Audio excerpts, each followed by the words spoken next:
Good morning and welcome on another one of my little adventures and vlogs.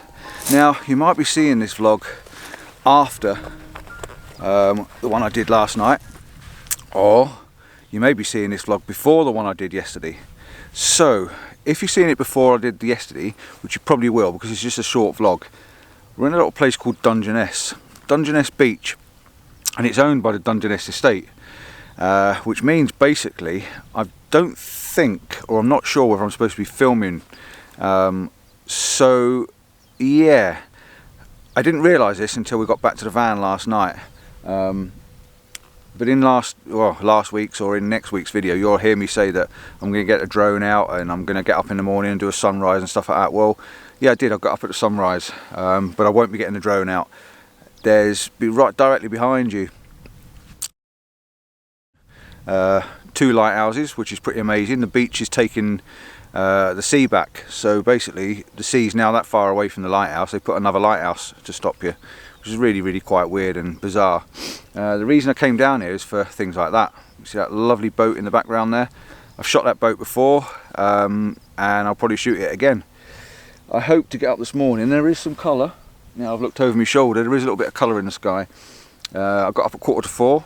We're in the van and parked about half a mile down that way, and had to walk back. I was hoping to stop on the land, but you can't camp overnight anywhere on the estate, and the estate's pretty large. So we got some tea last night in the pub down there, and we just found out that we're allowed to park the van in the pub as long as we eat there. So we had food there, and we left the van there. So yeah, we sort of struck gold on that one a little bit. Yeah, got up this morning, walked back this way, hoping to get a bit of a colour in the sky. So I'm not going to rule it out yet. There's a tiny small band of space. You can't see it on here, but over my shoulder there you can just about see there's a little bit there and a little bit there. There's a tiny band that might just let a little bit of light through. But yeah, let's just see what I can make of this morning on my own. Denise is still in bed. Wasn't fair getting her up at 4 o'clock, was it?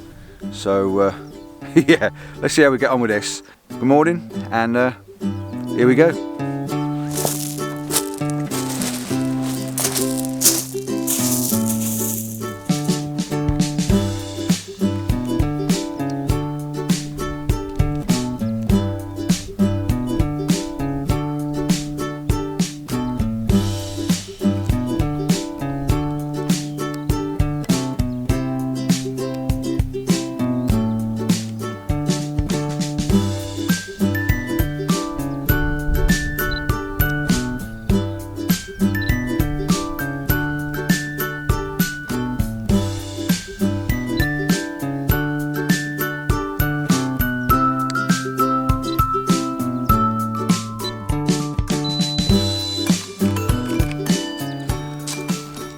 Camera set up on the tripod. Changed it. I had it at a slightly lower position before. I changed it to a slightly higher position. If you can probably just about see, let's turn you around slightly. Oh, there you go. Right, as I've got in the bottom there, I've got this lovely leading line coming through there.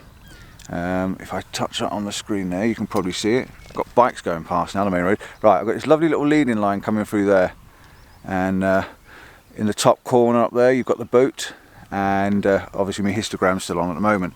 So I've already taken the shot. You've seen me taking the shot. Yep, set the camera up, got it nice and level with a self leveler in the camera, which is really quite good on this Fuji. This is the XT3. If you've not seen me use this yet, this is the first weekend I've had it out. I only got it a couple of days ago. Yes, I've gone for the upgrade. I've gone from the 2 to the 3, and the good Mrs. C's claimed the XT2, as you expect her to be honest, as I'm spending money on other things. So yeah, at the moment, quite enjoying it, but it's going to take a bit of setting up, so you have to bear with me getting used to changing and getting it sort of Compton friendly, if you like. The light's still not doing a lot behind, but I've already taken the shot. There's going to be a little bit of colour in it, which is more than I've ever seen before, because I've only ever got grey images from here. So yeah, got the camera level, put the 2-second timer on, ISO 160 on this, and it was an f8. I shoot a lot at f8, as you probably already know, because it's quite a simple go-to setting really. Everything's nice and sharp, you've got a good depth of field, it just seems to make sense. Yeah, what else? Yep, check the histogram was okay. I actually bracketed the shot. You probably didn't need to. There's a good dynamic range on this camera, but yeah, I've bracketed the shot just in case, so I know I've got all the information if I need it. Basically, it's just trying to keep them little strips of orange in the highlights, not blowing them out, and the shadow detail. Well, it's shadow anyway, isn't it? It's sort of early morning. I think we're only, what are we on now? Let's have a quick look. 4:45. So the sun's actually theoretically up in about 3 minutes. So you never know, you might get a little bit of glimpse of light, then I'm going to leg it over and get a picture of that boat over that side and shoot sideways on it probably. But he's not going to see many shots this morning, only 2 or 3 unless the light goes bizarre, and I'll get a few more. But yeah, nice and peaceful, just listening to the birds. The winds, there's no wind, there's no anything really. It's just me, you, the beach, and about a zillion bits of gravel, which is quite difficult to walk on. I must admit, my legs are already feeling it. I've only done a few hundred yards on it, but yeah, it's quite hard to walk on. It gives you a bit of exercise anyway. So anyway, let's show you a couple of images, show you what I've just taken, and see if I can set up another composition. Back in a sec.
Bizarrely or not, this shingle's really cold on my knees. Really quite cold on my knees. Yes, the light's still not happening. With a wide angle I managed to get closer. I've come up and had a look, shooting on the same side of the tracks, and I've come the other side of these old tracks. Come across this side of the tracks purely because I want a slightly different angle. I've now got the leading line coming in from the bottom right hand corner. I've got all this fishing net, which tells a bit of a story with it being fishing, and then the boat up on the top left hand thirds. And I talk about thirds quite a lot. We're talking to Monty Mole from Facebook, which is not his real name by the way, yesterday. He came down here to meet us, which was absolutely fantastic. Nice one, Monty. Good meeting another subscriber. Yeah, we're talking to him. He said he learns quite a lot from my channel. I've never ever thought really of my channel being something you can learn from, because there's so many what I class as professional photographers, landscape photographers, or any type of photographers out there that talk all about how you do compositions, how you set up for lights, set up for this, why you use depth of field, why you use.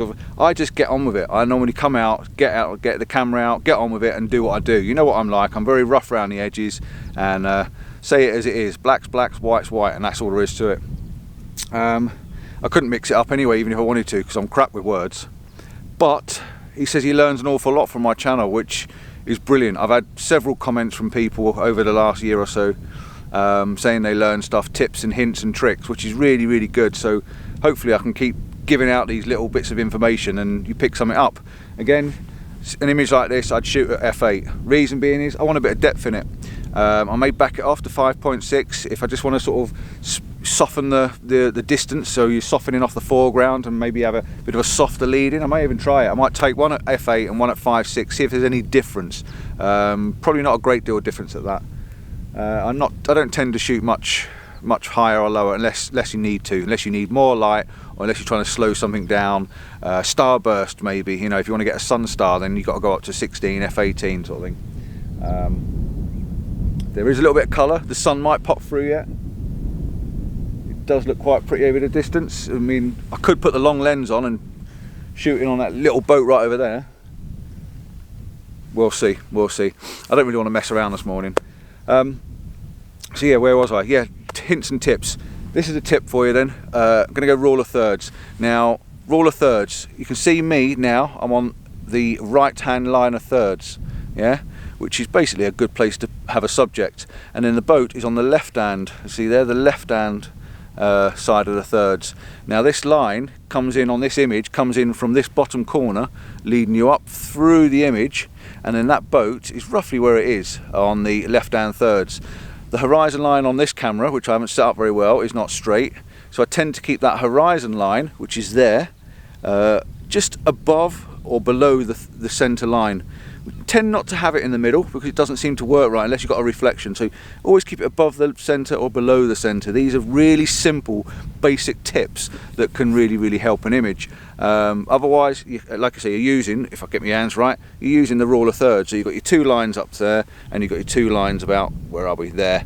So if you can line something up now with those, so I've got the horizon set on the thirds and my head's on the thirds that way, get my hands right, and the boat's on the thirds that way. So that's basically, if you can get your grid on your camera, it really will help you out. And I use the grid all the time, and I've been shooting a long time, but I still use the grid because your eyes bang on the lines, bang on the dot.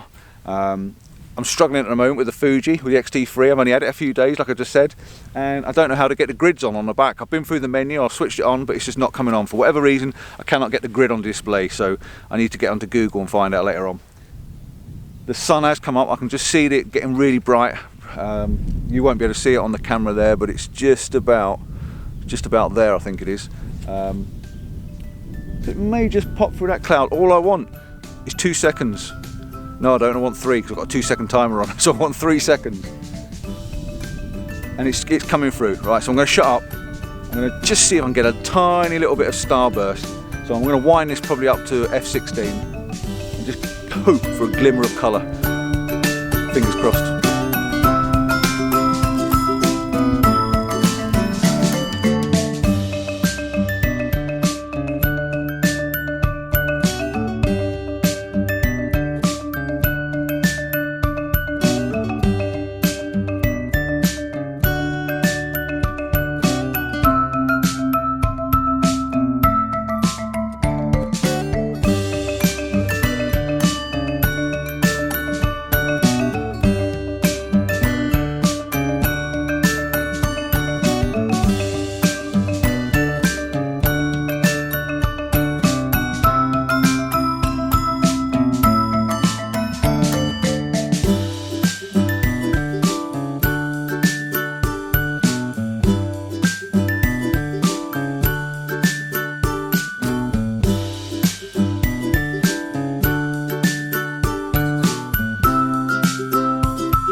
that's it.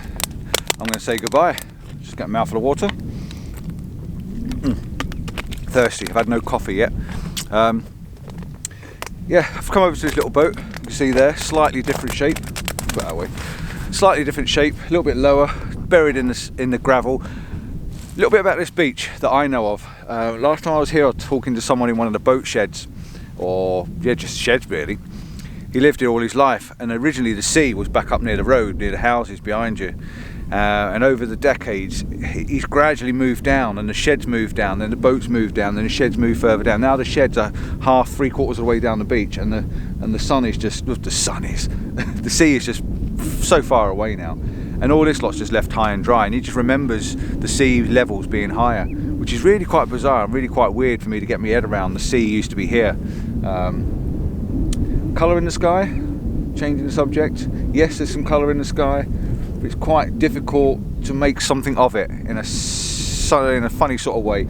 I've shot this boat horizontal and vertical, and I've got lots of sky in it at the moment. The sky's got some beautiful, beautiful textures in it, so it should make for quite a nice, but it hasn't gone crimson, but there's definitely some colour in the sky, and it's quite pretty, it's quite nice. But I'm going to end here. Anyway, back to the beach. I've started to go off the sideline. Yeah, so it's left all these boats and stuff lying around, which is really, really quite nice for photographers. So it's worth, if you're in the area, or if you can get down to this, it's worth coming and having a look. There's an awful lot of things to shoot down here, and I'm sure in different conditions on different days, this could be awesome. I think one of my favourites would be nice, big, heavy, strong clouds. You know, proper thick, thundery clouds. Maybe mist. That would give a real sense of an ear to it. So yeah, let's cut this off now. Let's say goodbye. Thanks for watching this one. Thanks for being on my early experiences with my XT3, which I'm not going to keep going on about. Now you know about it. Now you've seen it. That's the end of it. I'm not a product pusher. I don't want to be either. I just enjoy technology, and I'm in a fortunate situation where we can afford to have these things. But going back to basics, like I say, Monty, he's just getting into it. He's got an entry level camera. He can see the reasons why you'd step up for certain things. James, who was with us yesterday on last week's video, James has just gone to the XT3 a couple of months back, and he's getting used to it. Had an entry level camera, and there's certain things he was missing. So get out there and shoot with the camera you've got. Getting up at 3:45 in the morning is going to help you get a bit of colour if you get some. So it's not about the camera, it's not about the equipment, it's about, you know, you making the effort to get out more than not. So yeah, on that note, let's bugger off and say goodbye and walk back to the van and go and see if Mrs. C's up and get myself a cup of coffee. So yeah, thanks for watching. Please leave us a comment. Let us know what you think, good or bad. I know I don't learn from good all the time. Everyone says this is nice, this is nice. Give us some bad comments, great. I've got something to learn from. So yeah, till next time, ciao for now. Get out and shoot, eh?